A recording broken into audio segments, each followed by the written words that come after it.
ஒரு சில ஆண்டுகளாகவே தளபதி விஜய் அவர்களுக்கு இந்திய அளவுல இல்ல, உலக அளவுல மார்க்கெட் அதிகமாகிடுச்சு அப்படின்னே சொல்லலாம். இவருடைய அடுத்தடுத்த படங்கள் வசூலிலும் சரி, விமர்சன ரீதியாகவுமே சரி, நல்ல வரவேற்பு பெற்று வருவதால தற்போது இந்திய அளவிலேயே அதிகம் சம்பளம் வாங்கும் நடிகர் அப்படின்ற புகழின் உச்சத்துல இருக்காரு. இந்த நிலையில பாத்தீங்கன்னா, தளபதி விஜய் அவர்களுடைய கடைசி திரைப்படம் அப்படின்னு சொல்லப்படுற தளபதி 69வது படப்பிடிப்புல ரொம்பவே பிஸியாக இருக்காரு. இதன் 3வது கட்ட படப்பிடிப்பு சென்னையில மிக முக்கிய இடங்கள்ல நடந்துட்டு இருக்காம். அடுத்த கட்ட படப்பிடிப்பு பாத்தீங்கன்னா, இந்த படத்துடைய பாடல் காட்சி படப்பிடிப்பு அப்படின்னுமே சொல்லப்படுது. இதற்காக படக்குழு வெளிநாடு செல்ல இருக்காங்க.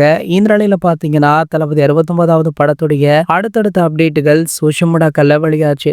கொஞ்ச நாளைக்கு முன்னாடி தான் பாத்தீங்கன்னா, இந்த படத்துடைய ஹீரோயினான பூஜா ஆக்டி அவங்களுடைய போர்ஷனை முடிச்சதாக அறிவிச்சிருந்தாங்க. அதனடுத்து அடுத்தடுத்த பிரபலங்களுமே ட்வீட் போட்டு அவங்களுக்கு வாழ்த்துக்களையுமே தெரிவிச்சாங்க. இந்த நிலையில தளபதி 69வது படத்துடைய வியாபாரம் பற்றிய முக்கிய தகவல் ஒன்று வெளியாகி சமூக வலைதளங்கள்ல வைரலுமே ஆகிட்டு இருக்கு. பொதுவாகவே படம் எடுத்து முடிக்கப்பட்டு அதன் பிறகு விநியோகஸ்தர்களோ இல்ல மத்த உரிமையை வாங்குறவங்களுக்கோ போட்டு காட்டின பிறகுதான் அவங்க அந்த உரிமையை கைப்பற்றணும் அப்படின்னு நினைப்பாங்க. ஆனா தளபதியுடைய படம் அப்படின்னாலே படம் ஆரம்பிக்கும் போதே அந்த உரிமையை வேண்டும் அப்படின்னு சொல்லி அப்போதே அந்த வியாபாரத்தை முடிப்பாங்க.